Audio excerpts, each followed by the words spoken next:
Kaşağı by Ömer Seyfettin, voiced by Güney Şimşek. While playing in the barnyard, we would hear the bubbling of the stream below, invisible under the silver willows. Our house seemed to disappear behind the large chestnut trees of the inner fence. Me and my little brother Hasan were always with our groom, Dadaru, since my mother went to Istanbul. Dadaru, who took care of my father's horses, was an old man. Since the horses are our favorite, we ran to the barnyard early in the morning. Taking the horses to the well and riding them was an endless enjoyment for me and my little brother. Because Hassan was scared, he could not ride by himself, so Dadaru accompanied him. Putting barley in bags, placing grass in managers, sweeping the barn, and removing manure would have pleased us more than even the most entertaining game. Especially the manure was best of all. When Dadaru started grooming the horses with the curry comb, it was making sounds just like a watch tick-tock, and I would not sit still and insisted on saying, "I'll do it too." In those times, Dadaru would mount me to the back of Tosun and gives me the curry comb. "Come on, do it," he would say. I would rub the iron curry comb on the animal, but I could not make the harmonious clicking sounds that Dadaru made. Still, I would ask Dadaru questions. "Does it swing its tail?" "It does." "Let me see." Even though I bent down and reached out, I could not see the horse's tail from its rump. Even though I would say, "I'll do the manner," as soon as I get to the barnyard each morning, Dadaru would say, "You cannot." "Why?" "That's because you're younger." "I can." "You will when you grow up." "When?" "When you are as tall as the horse." Of all the stable works related to horses, I was only incapable of grooming. I wasn't even as tall as the horse's belly, but the most enjoyable job was grooming. It seemed like Tosun liked the clicking sounds that the curry comb made. He would squint his ears and wag his tail like a teasel while being groomed. He would get grumpy when the end of the grooming time approached. Then Dadaru would say, "Höjt," and slap him on the rump and start grooming the other horses. One day, when Hassan and Dadaru went down to the stream, I was left alone at home. When I got the urge to groom, I looked for the curry comb. When I couldn't find it, I entered Dadaru's room, which is small and has no windows. I searched the shelves and I searched around the saddles, but the curry comb was not around. There was a green chest under Dadaru's bed. I opened it. I almost screamed from joy. The curry comb that was among the gifts my mother sent from Istanbul was shining brightly. I grabbed it quickly, ran to Tosun. I did not want to groom his belly, but Tosun did not behave. I thought it was hurting him. The curry comb's shiny teeth were sharp and pointy. To dull the curry comb, I rubbed it against the wall. When it was dulled, I tried again. However, the horses were still disturbed. I was furious. I wanted to take my anger out on the curry comb. I ran to the fountain. I grabbed a rock near the fountain and slammed into the comb as hard as possible. I broke the curry comb that came from Istanbul, the beautiful curry comb that Dadaru loved. After I broke it, threw it into the trough. I was alone in the barn again that day. Hassan was staying over at our caretaker Pervin's house.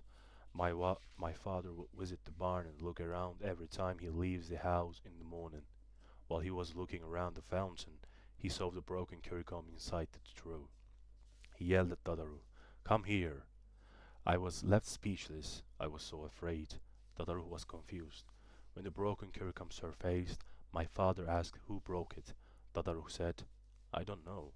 When my father's gaze turned to me, without letting him ask, I said, "Hassan did it." Father said, "Hassan did it?" "Yes, he went inside Dadaru's room when he was asleep.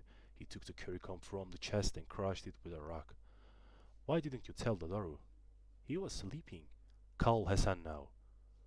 I crossed the fence gate. I ran through shadowy road to the house and called Hassan. Without knowing what was happening, my poor brother ran after me. My father was rough. His gaze would scare us. He turned to Hassan. "If you lie, I will hit you a lot." Hassan said, "I will not lie." "Why did you break this curry comb?" Hassan looked at the broken curry comb in Dadaru's hand, then nodded his blond head and said, I did not break it, I said, not to lie. I did not break it, said Hassan again. Look, lying is bad. If you tell the truth, I will not be mad. Hassan insisted on his denial. My father got furious. He walked towards Hassan and yelled, "You shameless liar!" and slapped my brother in the face. "Take him home.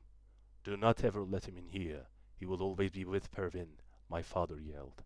Dadar took the crying Hassan into his arms and walked towards the fence gate. From then on, I would always play by myself at the barn. Hassan was locked in the house. He was not forgiven even after my mother returned. My father would always refer to him as a liar when speaking of him. Hassan would remember the slap he took on the face and would cry for hours. My mother would never imagine me slandering my brother and would always say that Dadar must have got the curriculum crushed by the horses. Next year's summer my mother went to Istanbul again. We were alone again. Hassan was still forbidden from the barn. At nights, Hassan would ask me what the horses were up to and if the colts grew up. One day he suddenly fell ill. The doctor said it was diphtheria. The women of the farm came to our house. They were cutting the birds they had brought in the house and putting them around my brother's neck. My father would not leave his bed. Dadaru was pale. Pervin was crying. "Why are you crying?" I asked. "Your brother is sick. He will be fine." "No, he will not." "So, what will happen to him?" "Your brother will die," Pervin said. "He will die?" I started crying too. Ever since Hassan became ill, I slept with Pervin. I couldn't sleep that night.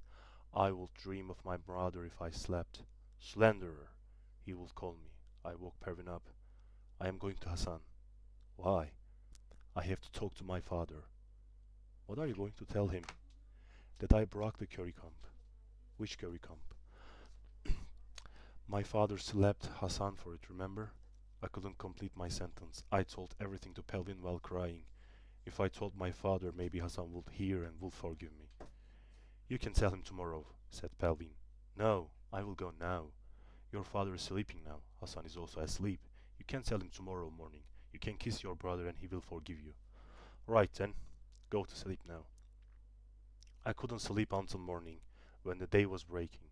I woke Pervin up. We got up. I was in a hurry to empty this poison-like remorse inside of me. We found Dadaru and my father crying at the table. My poor brother died that night.